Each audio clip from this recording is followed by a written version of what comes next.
Perseteruan Jero Jepang dan seorang kreator digital asal Bali bernama Mang Daniel semakin memanas. Jero Jepang yang terus mendapat tantangan pun kini siap beradu tinju di atas ring bersama dengan Mang Daniel. Mereka akan beradu tinju dalam Chaos Fight Night 2 pada 10 Agustus tahun 2024 mendapat di Liga Bali.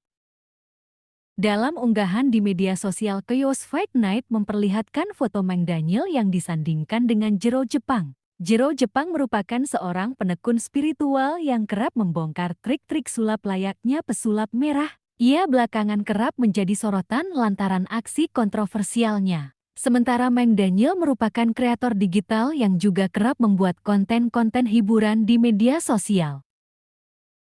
Keduanya sempat berseteru dan saling tantang untuk adu panko beberapa waktu lalu. Kini, mereka kembali berseteru dan menyelesaikan perseteruan itu di atas ring. Unggahan itu pun banyak mendapat komentar beragam dari warganet. Terlihat dalam akun media sosialnya, Jero Jepang juga telah melakukan berbagai persiapan dalam menghadapi pertandingan tinju tersebut. Ia kerap membagikan momennya berolahraga. Bang Daniel, saat ini kau ini jelas.